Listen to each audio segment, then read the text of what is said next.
सो hey everyone, तो आज की इस वीडियो में मैं आप लोगों से डिस्कस करने वाला हूँ एक ऐसा टॉपिक जो कि काफी कम डिस्कस हुआ है और लोगों को ये चीज जानना बहुत जरूरी है कि लोग इवोल्यूशन के दौर पे जब चल रहे हैं टेक्नोलॉजी को साथ ले करके, तो वो टेक्नोलॉजी लोगों को कितना आगे तक पहुंचाएगी कि मीन्स एक पीक ऐसी आएगी जहां पर शायद से हम सब चीज जान चुके होंगे और हमें इससे आगे अपग्रेड होने की जरूरत नहीं पड़ेगी।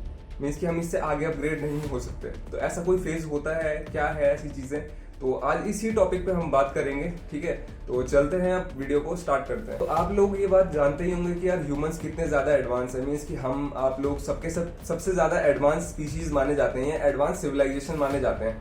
क्यों? क्योंकि क्या है, हमसे जो लो कैटेगरी की सिविलाइजेशन या स्पीशीज हो गई, जैसे कि एनिमल्स हो गई, ये हमसे ज्यादा मतलब एडवांस है नहीं।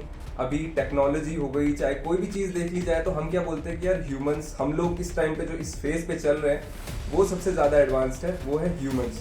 तो हम क्या बोलते हैं कि यार पिछली जनरेशन हमसे ज्यादा एडवांस नहीं थी, ऑब्वियस बात है नहीं थी, लेकिन हम अपने आप को मानते हैं कि अभी ह्यूमन सबसे ज्यादा एडवांस्ड है और हम ये चीजें सोचते हैं कि यार अब हम ऐसी पीक पे आ चुके हैं कि हमें टेक्नोलॉजी के बारे में इतनी चीजें पता है, एआई के बारे में पता है, 10 चीजों के बारे में पता है। तो क्या है कि हम इतने ज्यादा एडवांस हो चुके हैं कि हम नई नई सिविलाइजेशंस को खोजने के लिए भी स्पेस में जा चुके हैं, स्पेस रिसर्च करने लगे हैं। कुछ भी जो भी रिसर्च होती है, बड़ी से बड़ी रिसर्च, तो हम क्या है उसमें अपना एक रोल अदा करते हैं। तो क्या होता है कि हम लोग ये सोचते हैं कि ह्यूमंस जो अभी करंटली इस फेज में चल रहे हैं वो सबसे ज्यादा एडवांस है। ठीक है, हमें यही लगता है। और ये जो एडवांसमेंट का दौर होता है ना, ह्यूमंस या फिर कोई भी सिविलाइजेशन जब अपने आप को अपग्रेड करती है, तो क्या होता है कि उसको एक फैक्टर में नापा जाता है कि मीन्स कि किस बेसिस पे सबसे ज्यादा है। मीन्स कि चाहे ह्यूमन कोई भी सिविलाइजेशन हो गई, उसको हमेशा एक फैक्टर पे नापा जाता है और वो फैक्टर है एनर्जी लेवल के फैक्टर पे, कि मतलब कौन सी सिविलाइजेशन या कौन सी स्पीसीज सबसे ज्यादा एनर्जी कंज्यूम या यूज करती है। तो जो भी सिविलाइजेशन सबसे ज्यादा एनर्जी कंज्यूम करेगी, जो सबसे ज्यादा एनर्जी का यूज करेगी, तो उसी को सबसे ज्यादा एडवांस सिविलाइजेशन कहा जाता है। किसी भी सिविलाइजेशन को क्लासिफाई करने के लिए एक अलग से स्केल होता है, उसे बोलते हैं कार्डेसिव स्केल। तो रशियन एस्ट्रोनॉमर निकोलाई कार्डेसिव, उन्होंने ये चीज इस फैक्टर को सामने रखा था कि किसी भी ह्यूमन की एडवांसमेंट को मेजर करने के लिए कार्डेसिव स्केल यूज होंगे। मीन्स कि कार्डेसिव स्केल से नापा जाएगा कि कौन सी सिविलाइजेशन कितना आगे है और कितना क्या है। तो उन्होंने इस चीज को क्लासिफाई किया था 3 फैक्टर्स में, एक type 1 civilization, second type 2 civilization और थर्ड सिविलाइजेशन।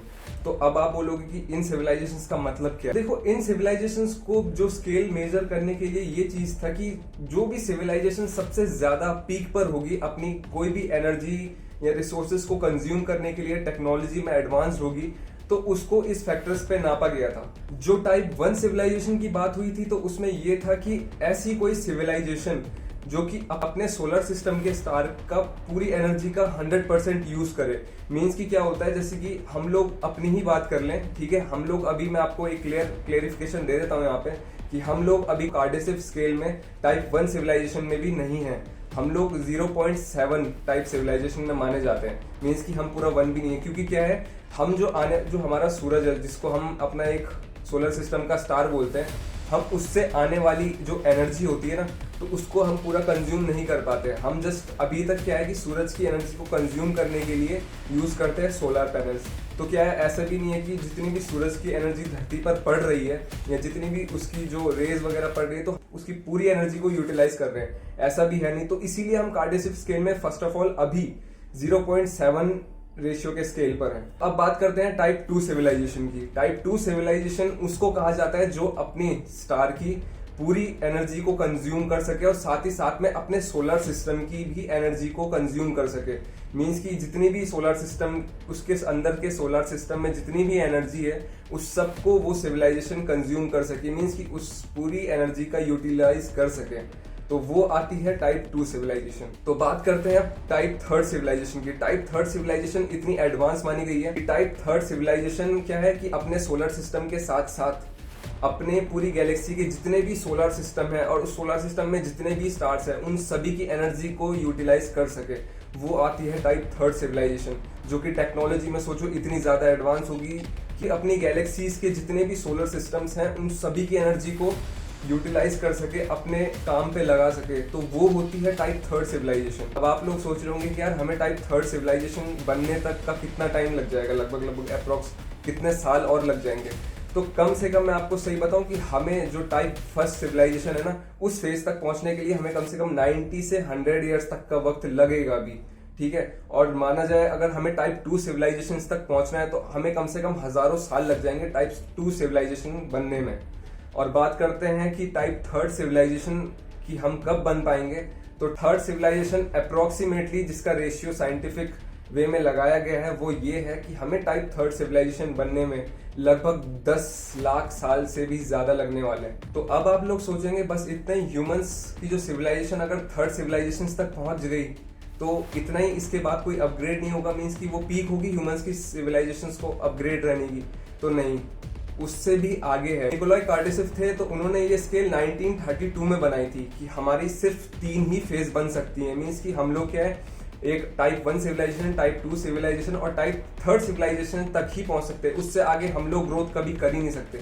लेकिन नहीं, जिस तरीके से ह्यूमंस की एडवांसमेंट बढ़ रही है ना, तो एक चीज और निकल के आई है, 3 फैक्टर और सामने निकल के आ चुके हैं, टाइप 0, टाइप 4 और टाइप 5 सिविलाइजेशन। तो ये अब एक्चुअली में है क्या, ये भी मैं आपको एक्सप्लेन कर देता हूँ। तो फर्स्ट ऑफ ऑल मैं बात करता हूँ अब टाइप 0 सिविलाइजेशन, जो अभी ये फैक्टर जो लॉन्च हुए हैं। टाइप 0 सिविलाइजेशन हम उसको बोलेंगे जब कोई सिविलाइजेशन अपने स्टार्टिंग फेज में होगी, मीन्स कि जैसे हम लोग कहते हैं ना कि यार ह्यूमंस अपने स्टार्टिंग फेज में क्या थे, स्टोन एज में रहते थे, मतलब पत्थरों में रहते थे, और अपनी आग का आविष्कार भी उन्होंने सिर्फ खाना पकाने के लिए और साथ ही साथ में क्या है जानवरों को भगाने के लिए किया था। तो क्या है वो जो आग थी उसका भी उन्होंने बस उतना ही यूज किया, तो वो क्या है वो किसी भी सिविलाइजेशन का स्टार्टिंग फेज होता है। अब सेकंड आपको बताता हूँ जो है टाइप 4 सिविलाइजेशन। तो देखो टाइप 4 सिविलाइजेशन वो सिविलाइजेशन है जो कि अपनी गैलेक्सी के साथ साथ जितने भी यूनिवर्स में, उसके पूरे एंटायर यूनिवर्स में जितनी भी गैलेक्सीज है, करोड़ों अरबों खरबों जितनी भी गैलेक्सीज हैं, उन सभी गैलेक्सीज की जितनी भी एनर्जी है उस सबको स्टोर करने के लिए या फिर उसको यूटिलाइज करने की कैपेबिलिटी रखता हो, वो होती है टाइप 4 सिविलाइजेशन। जो कि मीन्स टाइप थर्ड तो ये थी कि सिर्फ अपनी गैलेक्सी के अंदर की जितनी भी सोलर सिस्टम थे उन सब की एनर्जी को ग्रैब कर पाते थे, ठीक है, ये टाइप थर्ड सिविलाइजेशन हो गई। लेकिन टाइप 4 सिविलाइजेशन क्या है कि पूरे एंटायर यूनिवर्स में जितनी भी गैलेक्सीज और जितने भी उस गैलेक्सीज में स्टार्स हैं, जितने भी स्टार सिस्टम है, जितनी भी चीजें हैं जिससे क्या है एनर्जी प्रोड्यूस हो रही हो, तो उस एनर्जी को ग्रैब करने में सक्षम है टाइप 4 सिविलाइजेशन। तो अब बात करते हैं टाइप 5 सिविलाइजेशन। जो टाइप 5 सिविलाइजेशन है वो इतनी ज्यादा एडवांस है कि टाइप 5 सिविलाइजेशन अपने यूनिवर्स के साथ साथ अल्टरनेट यूनिवर्स की जितनी भी एनर्जीज हैं उन सबको कंज्यूम करने में सक्षम है।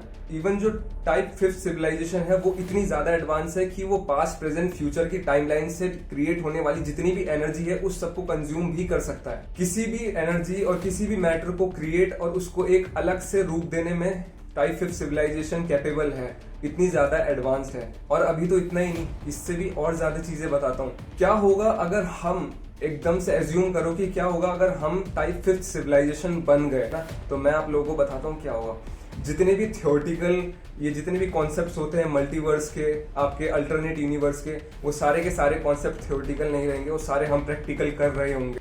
हमें एक यूनिवर्स से दूसरे यूनिवर्स में जाने वाले जो कॉन्सेप्ट्स होते हैं ना, वर्म होल वगैरह के, ये बहुत ही इजीली हो जाएंगे। जैसे कि हम यहाँ से अपने घर तक या फिर यहाँ से कहीं भी जगह ट्रैवल करते हैं कार्स में, हमारे लिए इतना इजी हो जाएगा किसी भी एक यूनिवर्स से किसी दूसरे यूनिवर्स में ट्रैवल करने में, किसी एक डायमेंशन से दूसरे डायमेंशन में ट्रैवल करने के लिए। जब हम ऐसी सिविलाइजेशन बन जाएंगे तो हम उस टाइम पे टेक्नोलॉजी पे सबसे पीक पे होंगे, मीन्स कि उससे ऊपर कुछ नहीं होगा, बस हम उस पीक पे रहेंगे। हमें हर चीजें पता होंगी, टेक्नोलॉजी से हर रिलेटेड चीजें पता होंगी। मीन्स की जो 5th सिविलाइजेशन है वो इतनी ज्यादा एडवांस होंगी, जो चीजें हम अभी सोच भी नहीं सकते ना, वो 5th सिविलाइजेशन कर रही होगी। सारे के सारे कॉन्सेप्ट्स होंगे, जितने भी थियोरेटिकली कॉन्सेप्ट्स होंगे वो सारे के सारे प्रैक्टिकली पॉसिबल हो पाए। 5th सिविलाइजेशन पे हर बीमारी का इलाज रहेगा, मीन्स की कोई भी ऐसी बीमारी नहीं रहेगी इस दुनिया में या पूरे एंटायर यूनिवर्स में जिसपे की 5th सिविलाइजेशन के पास इस चीज का कंक्लूजन ना हो।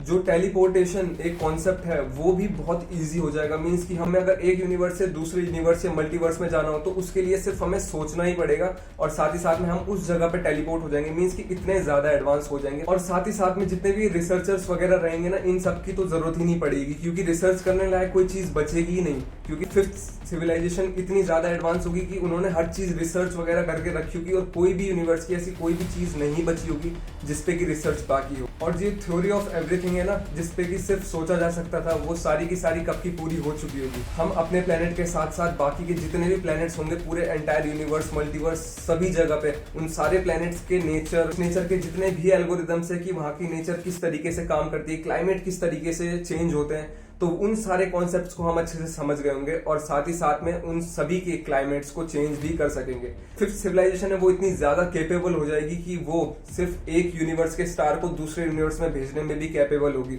साथ ही साथ में एक गैलेक्सी को दूसरे गैलेक्सीज के साथ एकदम से बिग बैंग करवाना या फिर कोई भी ऐसा काम करवाना यूनिवर्स में, हर एक चीज जो कि अभी इम्पॉसिबल है वो फिफ्थ सिविलाइजेशन कर चुकी होगी। मींस कि उनको पूरे यूनिवर्स का, पूरे मल्टीवर्स का स्ट्रक्चर जिस तरीके से चेंज करना होगा वो कर सकती है, वो इतनी ज्यादा केपेबल होगी। अगर हम टाइप फिफ्थ सिविलाइजेशन बन गए तो क्या होगा कि यूनिवर्स के कोने में अगर कोई भी सिविलाइजेशन या फिर एलियन सिविलाइजेशन होगी तो हमें उसके बारे में पॉइंट टू पॉइंट छोटी से छोटी बातें, सारी की सारी चीजें पता होंगी, सारे के सारे रिकॉर्ड्स हमारे पास होंगे उस चीज के। मींस की यूनिवर्स का कोई भी ऐसा हिस्सा नहीं बचेगा जिसके बारे में हमें पता ना हो, और वो भी डीपली। मींस कि उनके मॉलिक्यूलर पार्टिकल्स, हर चीज के बारे में नॉलेज होगी। और बुरा मत मानना, जो टाइप फिफ्थ सिविलाइजेशन होगी उसके लिए धर्म, आध्यात्मिक नाम की कोई चीजें ही नहीं होंगी। मींस कि जो पावर हम लोग सोचते थे ना कि भगवानों के पास ये पावर्स होती हैं, ये करते हैं, भगवान पूरे एंटायर यूनिवर्स को संभालते हैं, ये सो, तो वो सारी की सारी जब फिफ्थ सिविलाइजेशन खुद कर पाएगी तो वो अपने आप को ही भगवान मानेगी। और एक कॉन्सेप्ट मैं आप लोगों को सीधा सीधा क्लियर कर दूं कि अगर हम लोग ये सोचते हैं कि फिफ्थ सिविलाइजेशन ऐसी हो सकती है, ये मीन्स कि ह्यूमन की ही डेवलपमेंट होगी। अगर ह्यूमन उस फेज तक क्लियरली पहुंच जाता है तो क्या होगा कि हम लोग अपने आप में खुद ही भगवान होंगे। ये चीज कहनी नहीं चाहिए, बट मैं एक साइंटिफिक तौर में आप लोगों को समझा रहा हूँ इस चीज को कि ऐसा अगर हो सकता है, क्योंकि साइंस में कुछ भी पॉसिबल है। सारी पॉसिबिलिटीज को ऐसे ही खंगोला जाता है, जितनी भी चीजें होती है ना कि सारी की सारी चीजें ऐसी ही ढूंढी जाती हैं कि जब टाइप फिफ्थ सिविलाइजेशन हर वो चीज कर पाती है जो भगवान कर पाते हैं, तो क्या पता टाइप फिफ्थ सिविलाइजेशन ही भगवान हो, क्या पता हम जिनको भगवान मानते हो वो टाइप फिफ्थ सिविलाइजेशन ही हो।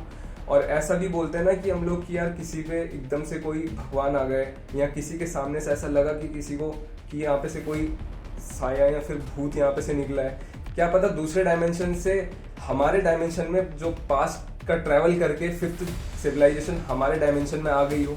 और साथ ही साथ में क्या हुआ हो कि हमारे डायमेंशन में आने के बाद हम लोग इतने कैपेबल नहीं है कि जो हम टाइप फिफ्थ सिविलाइजेशन के लोगों को देख सके, लेकिन क्या है कि हम क्या पता उन्हें सिर्फ सेंस कर सकें, ऐसा भी हो सकता है। लेकिन क्या है, ये सारे के सारे कॉन्सेप्ट्स हैं कि ऐसा हो सकता है अगर ह्यूमन अपने आप को कॉन्टिन्यूसली अपग्रेड करे ना, और बहुत ही अच्छे तरीके से। लेकिन क्या है कि इन 100 सालों में अगर ह्यूमन जो है वो एक फर्स्ट सिविलाइजेशन बन जाता है, मीन्स की टाइप फर्स्ट सिविलाइजेशन बन जाता है, तो क्या होगा, इस चीज की पॉसिबिलिटी बढ़ जाएगी कि ह्यूमन आने वाले टाइम पे टाइप फिफ्थ सिविलाइजेशन पे भी पहुंच सकता है। पॉसिबल कुछ भी है, अगर हम लोग कोई चीज सोच रहे हैं वो चीज आज कर रहे हैं, तो क्या है अगर हमने 30 साल पहले कोई चीज सोची होगी और वो चीजें आज हो रही हैं, तो कहीं ना कहीं ये जो चीजें हैं ये भी इसी बेसिस पे बनी हुई है, इसी कॉन्सेप्ट पे बनी हुई है, तो कुछ भी हो सकता है। तो यही था, एक छोटा सा टॉपिक था, सोचा आप लोगों को बता दूं, टेक्नोलॉजी से कहीं ना कहीं रिलेटेड है और ह्यूमंस की एडवांसमेंट से ही रिलेटेड है, तो सोचा इस टॉपिक को भी आपके साथ डिस्कस करना जरूरी है। तो अगर आपको ये टॉपिक अच्छा लगा हो तो अपने दोस्तों के साथ भी शेयर कर लेना, ठीक है। और साथ ही साथ में क्या है कि चैनल को सब्सक्राइब कर लें, और आने वाले टाइम पे ऐसे ही कुछ इंटरेस्टिंग टॉपिक्स भी लाता रहूंगा मैं, जो कि कहीं ना कहीं टेक्नोलॉजी से ही रिलेट करते हो, ऐसे ही टॉपिक्स लाऊंगा। लेकिन तो तब तक के लिए be safe and be secure.